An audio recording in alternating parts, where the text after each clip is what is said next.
Assalamualaikum warahmatullahi wabarakatuh. Alhamdulillah, wala hawla wala quwwata illa billahil aliyyil azim. Sebentar lagi kita akan berjumpa dengan bulan suci Ramadan. Ada doa yang selalu kita panjatkan ketika datangnya bulan Rajab.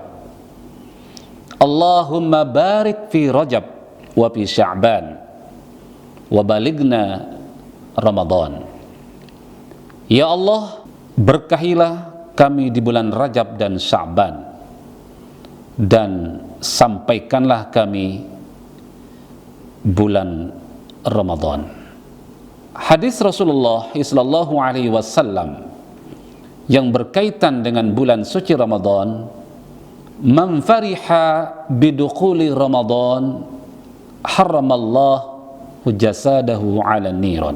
Barang siapa yang senang dan bergembira dengan datangnya bulan suci Ramadan, maka Allah akan mengharamkan jasadnya dari siksa api neraka. Ada kata kunci di dalam hadis ini yang harus kita pahami, yaitu kata senang dan gembira. Senang dan gembira ini tidak hanya diucapkan di lisan, tetapi harus benar-benar diwujudkan di dalam kenyataannya, di dalam mempersiapkan, di dalam melakukan amalan-amalan yang dapat amalan-amalan ini mendatangkan dari berkah dan ridhonya Allah Subhanahu wa ta'ala. Saya berikan ilustrasi.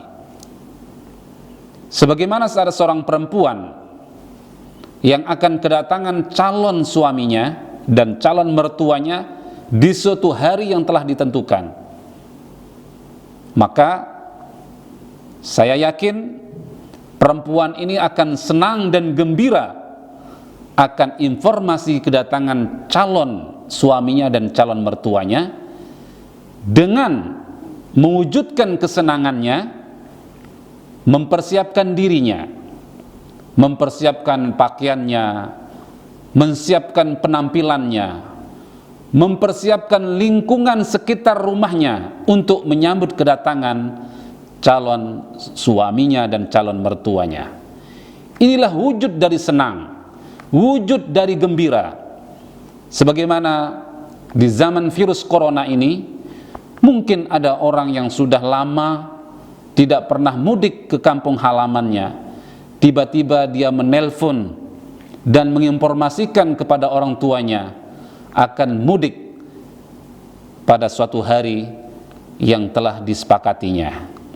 Maka tentu orang tuanya ini akan senang dan gembira dengan kedatangan untuk menyambut anaknya yang telah lama tidak ketemu. Maka tentu orang tua ini pun akan menyiapkan tempat tidurnya, akan menyiapkan makanan kesukaannya, dan akan menyiapkan segala sesuatu karena menyambut anaknya dengan penuh kegembiraan dan kesenangannya.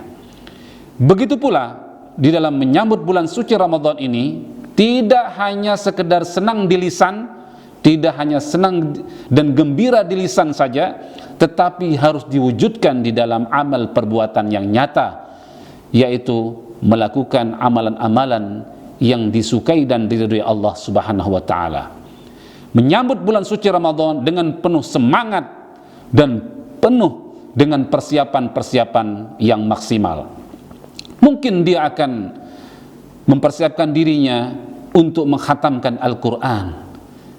Mungkin dia akan mempersiapkan diri dengan pakaian yang terbagus untuk melaksanakan sholat malam, yaitu sholat tarawih dan sholat-sholat yang lainnya. Dan mungkin dia punya amalan-amalan dan keinginan-keinginan yang lain. Dia akan beristighfar, dia akan taubat, dia akan bersedekah, dia akan berbuat amalan-amalan yang benar-benar diperuntukkan kepada Allah di bulan suci Ramadan yang mulia ini. Inilah orang-orang yang masuk dalam kategori jasadnya akan diharamkan dari api neraka karena dia senang dan dia wujudkan di dalam amal perbuatannya. Karena banyak orang justru dengan datangnya bulan suci Ramadan dia akan merasa susah dan merasa sedih dan merasa galau. Waduh, bulan suci Ramadan lagi, saya nggak bisa makan, saya nggak bisa minum, saya nggak bisa merokok di siang hari. Macam-macamlah keluhan-keluhan. Ini harus kita hindari dan harus kita paksakan diri kita dengan senang datangnya bulan suci Ramadan dan senang untuk melakukan kegiatan-kegiatan ibadah bulan suci Ramadan. Inilah janji Allah Subhanahu wa taala bagi orang yang senang dan mewujudkan dengan amal perbuatannya, maka dia akan diharamkan jasadnya dari api neraka. Ini membuktikan bahwa kita melaksanakan ibadah bulan suci Ramadan ini dengan penuh iman dan penuh pengharapan pahala dari Allah Subhanahu wa taala. Sabda Rasulullah sallallahu alaihi wasallam, "Man shoma ramadhana imanan wa ihtisaban, ghufira lahu ma taqaddama min dzambihi." Barang siapa yang melaksanakan ibadah bulan suci Ramadan dengan penuh iman dan penuh pengharapan dari Allah, maka Allah akan mengampunkan dosa-dosanya. Semoga kita diberikan kesehatan dan kekuatan dan terus diberikan keistiqomahan di dalam melaksanakan amalan-amalan di bulan suci Ramadan sampai pada akhirnya kita sukses dan meraih gelar takwa. A'udzubillahi minasyaitonirrajim. Ya ayyuhalladzina amanu kutiba alaikumusiyam kama kutiba 'alal ladzina min qablikum la'allakum tattaqun. Demikian, semoga ada manfaatnya. Marhaban ya Ramadan. Wassalamualaikum warahmatullahi wabarakatuh.